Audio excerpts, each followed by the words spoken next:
तो हेलो दोस्तों, welcome back to my channel Ajit UPSC journey. तो दोस्तों, आशा करता हूँ आप सभी स्वस्थ होंगे, मस्त होंगे, आपकी पढ़ाई बहुत अच्छे वे में चल रही होगी। उसी पढ़ाई को मैं और अच्छी तरीके से एक अच्छा मोड़ देने के लिए यहाँ पे आप सभी के लिए लाया हूँ मॉक टेस्ट ज्योग्राफी का। वर्ल्ड और इंडियन ज्योग्राफी से रिलेटेड है।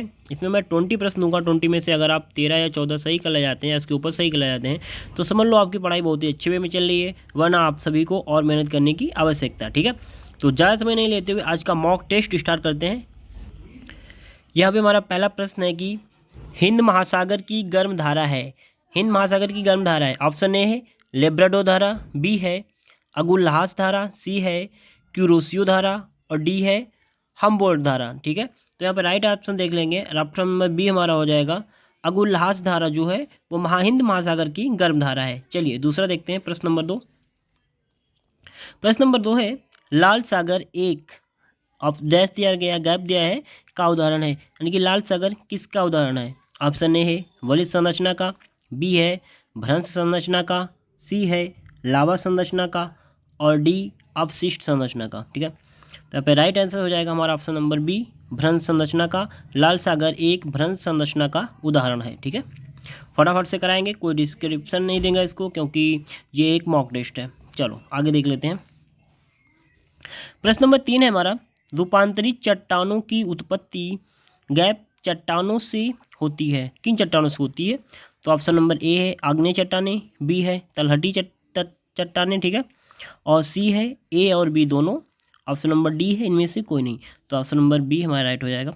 आग्नेय और जो तलहटी चट्टानें होती हैं उनसे मिलकर के रूपांतरित चट्टानों की उत्पत्ति होती है। ठीक है, यहाँ तक आप सभी को सही हो गया होगा। चलिए प्रश्न नंबर 4 की तरफ। प्रश्न नंबर 4 है कि कौन सी चट्टान जैविक चट्टान है। इनमें से कौन सी चट्टान जो है, कौन सी जैविक चट्टान है। ठीक है, तो ऑप्शन नंबर देख लेते हैं। ए है मार्बल, बी कोयला, सी ग्रेनाइट और डी स्लेट। तो जैविक चट्टान की बात करें तो यहाँ पे आ जाएगी हमारी कोयला। कोयला जो चट्टान है वो हमारी एक प्रकार की क्या है, जैविक चट्टान है। ठीक है, चलो प्रश्न नंबर 5वें की तरफ चलते हैं। 5वां हमारा प्रश्न है, गंगा सिंधु मैदान में कौन सी मिट्टी सबसे अधिक पाई जाती है। कौन सी मिट्टी सबसे अधिक मात्रा में पाई जाती है। ऑप्शन ए है पोडजोल, बी है जलोढ़ मिट्टी, सी है लैटराइट मिट्टी, डी है रेगुर मिट्टी। तो 5वें का ऑप्शन नंबर बी सही हो जाएगा। जलोढ़ मिट्टी जो है ये गंगा सिंधु मैदान में अधिक मात्रा में पाई जाती है। ठीक है दोस्तों, अगर आप सभी को इसका PDF चाहिए हो तो आप लोग कमेंट बॉक्स में कमेंट करना, मैं आप सभी को प्रोवाइड करा दूंगा। ठीक है, उसकी टेंशन आप लोग बिल्कुल नहीं लेना। तो प्रश्न नंबर 6 है हमारा, उन सभी स्थानों को जिन पर एक तड़ित झंझा एक ही समय पर होता है मिलाने वाली रेखाओं को क्या कहा जाता है। तो ऑप्शन ए है आइसोहाइट, बी है आइसोक्रोन, सी है आइसोब्रॉन्ट और डी है आइसोफिन। ठीक है, तो राइट ऑप्शन क्या होगा, राइट ऑप्शन हो जाएगा हमारा आइसोब्रॉन्ट। ठीक है, 7वां प्रश्न है हमारा, विली विली से तात्पर्य क्या है। विली विली मतलब क्या है, इससे क्या तात्पर्य है, इससे हम क्या समझते हैं। ठीक है, ऑप्शन ए है ऑस्ट्रेलिया के निकट विकसित उष्णकटिबंधीय चक्रवात, बी है भूकंप, सी है अत्यधिक उच्च ज्वार और डी है ऑप्शन में भारत के निकट विकसित उष्णकटिबंधीय चक्रवात। तो 7वें का ऑप्शन नंबर ए राइट हो जाएगा। ऑस्ट्रेलिया के निकट विकसित उष्णकटिबंधीय चक्रवात है, इसे हम कहते हैं विली विली। ठीक है, अब हमारा 8वां प्रश्न है, सूर्य तथा पृथ्वी के बीच न्यूनतम दूरी कब होती है। सूर्य ऐसी कौन सी तिथि होती है जिस तिथि को सूर्य और पृथ्वी के बीच की दूरी बहुत ही न्यूनतम हो जाती है। ठीक है, न्यूनतम दूरी हो जाती है। तो कौन सी तिथि होती है। ऑप्शन ए है 22 दिसंबर, ऑप्शन बी है 21 जून, सी है 22 सितंबर, डी है 3 जनवरी। तो यहाँ पे ऑप्शन नंबर डी राइट हो जाएगा। 3 जनवरी की तिथि को सूर्य और पृथ्वी की जो बीच की दूरी है वो एकदम न्यूनतम हो जाती है। ठीक है, चलिए 9वां प्रश्न है, सूर्य से पृथ्वी की अधिकतम दूरी कब होती है। सूर्य से यहाँ पे न्यूनतम पूछी गई थी और यहाँ पे अधिकतम पूछी गई है। ठीक है, तो ऑप्शन नंबर ए है 4 जुलाई को, बी है 30 जनवरी को, सी है 22 सितंबर को और डी है 22 दिसंबर को। तो यहाँ पे राइट ऑप्शन हो जाएगा ऑप्शन नंबर ए, 4 जुलाई को जो है अधिकतम दूरी हो जाती है और यहाँ पे 3 जनवरी को न्यूनतम दूरी हो जाती है। ठीक है, चलिए प्रश्न नंबर 10 की तरफ चलते हैं। अब हम प्रश्न नंबर 10 है, पृथ्वी से सितारों की दूरी को किस इकाई से नापते हैं? पृथ्वी से सितारों की दूरी को नापे जाने वाले यंत्र को क्या कहते हैं? कौन सा यंत्र है जिससे इसकी दूरी को नापते हैं? ऑप्शन ए है प्रकाश वर्ष, बी है फैदम, सी है नॉटिकल मील और डी है किलोमीटर। तो 10वें का ऑप्शन नंबर ए राइट हो जाएगा। प्रकाश वर्ष से हम पृथ्वी और सितारों की दूरी नापते हैं और इसी से हम पृथ्वी और सूर्य की दूरी का अनुमान भी लगाते हैं। ठीक है, इतना आप लोग याद रखना। चलो 11वां प्रश्न है, अधिकांश मौसमी घटनाएं में संपन्न होती हैं। ठीक है, कौन से मंडल में संपन्न होती हैं इसका मतलब है? तो ऑप्शन ए है समताप मंडल, बी है क्षोभ मंडल, सी है क्षोभ सीमा और डी है आयन मंडल। तो कहाँ पे संपन्न होती हैं? जो है ये संपन्न होती हैं, अधिकांश मौसमी घटनाएं संपन्न होती हैं क्षोभ मंडल में। ऑप्शन नंबर बी राइट हो जाएगा। चलिए 12वां प्रश्न है, वायुमंडल में उपस्थित कौन सी गैस पराबैंगनी किरणों को अवशोषित करती है? ऑप्शन नंबर ए है मीथेन, बी है नाइट्रोजन, सी है ओजोन और डी है हमारे हीलियम। तो ऑप्शन नंबर सी राइट हो जाएगा। ओजोन गैस जो है वायुमंडल में उपस्थित ओजोन गैस पराबैंगनी किरणों को अवशोषित करने का कार्य करती है। ठीक है, चलो अब देख लेते हैं प्रश्न नंबर 13, डोलड्रम पेरी की सामान्य स्थिति कहाँ होती है?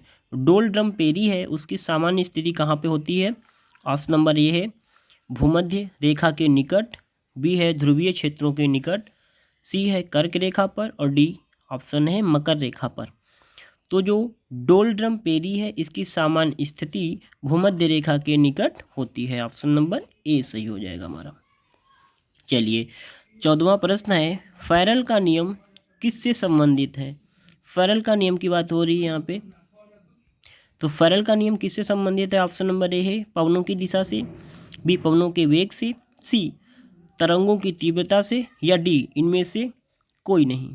तो ऑप्शन नंबर ए राइट हो जाएगा। यहाँ पे पवनों की दिशा से संबंधित है फैरल का नियम। ठीक है, चलिए प्रश्न नंबर 15 की तरफ,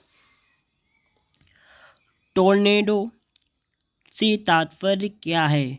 टोर्नेडो से क्या तात्पर्य है? टोर्नेडो का मीन पूछा गया यहाँ पे, टोर्नेडो से हम क्या समझते हैं? तो ऑप्शन नंबर ए है एक अति उच्च वायुदाब का क्षेत्र है, बी है एक अति निम्न वायुदाब का क्षेत्र है, डी हो जाएगा ऑप्शन सी ऑप्शन हो जाएगा एक अति ऊंची समुद्री तरंग है, या डी एक सनातन पवन है जो है। ठीक है, तो ऑप्शन नंबर बी यहाँ पे हमारा सही हो जाएगा, एक अति निम्न वायुदाब का क्षेत्र है टोर्नेडो। ठीक है, ऑप्शन नंबर बी। चलो 16 देख लेते हैं।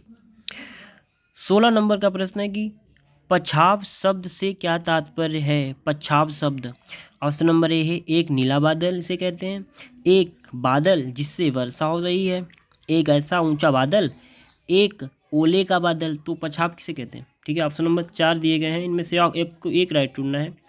तो 16 नंबर का हो जाएगा ऑप्शन नंबर सी राइट हो जाएगा। एक ऊंचा बादल है इसे क्या कहते हैं? पछाव। ठीक है, चलो 17वां प्रश्न है, समुद्री जल में कौन सा यौगिक सर्वाधिक मात्रा में पाया जाता है? समुद्री जल में कौन सा यौगिक पाया जाता है? ऑप्शन है पोटेशियम क्लोराइड, बी है सोडियम क्लोराइड, सी है कैल्शियम कार्बोनेट और ऑप्शन नंबर डी हो जाएगा हमारा मैग्नीशियम सल्फेट। तो 17 नंबर का प्रश्न हो जाएगा हमारा ऑप्शन नंबर बी राइट हो जाएगा। सोडियम क्लोराइड जो है समुद्री जल में पाया जाता है। ठीक है, सर्वाधिक मात्रा में। पाया तो बहुत से जाते हैं लेकिन सर्वाधिक मात्रा की बात करें तो सोडियम क्लोराइड। ठीक है, NaCl। चलो 18 देख लेते हैं, गल्फ स्ट्रीम क्या है? गल्फ स्ट्रीम के बारे में आप लोगों ने पढ़ा होगा, आसानी से बता दोगे गल्फ स्ट्रीम क्या है? तो ऑप्शन नंबर ए है आंध्र महासागरी सागर की एक ठंडी धारा, बी है प्रशांत महासागर की एक ठंडी धारा, ऑप्शन नंबर सी है अंध महासागर की एक गर्म धारा, या ऑप्शन नंबर डी है प्रशांत महासागर की एक गर्म धारा। तो चारों में से ऑप्शन नंबर हमारा सी सही हो जाएगा। अंध महासागर की एक गर्म धारा है जिसे कहते हैं गल्फ स्ट्रीम। ठीक है, चलो प्रश्न नंबर 19 देखते हैं, प्रश्न नंबर 19 है हमारा, चावल किस क्षेत्र में सबसे महत्वपूर्ण फसल है? किस क्षेत्र में सबसे महत्वपूर्ण फसल है? तो ऑप्शन नंबर ए है भूमध्य रेखीय, बी स्टेपी, सी मानसून की, डी भूमध्य सागरीय। तो ऑप्शन नंबर सी राइट हो जाएगा यहाँ पे, मानसून की। ठीक है, चावल मानसून क्षेत्र में सबसे महत्वपूर्ण फसल है, वो है चावल।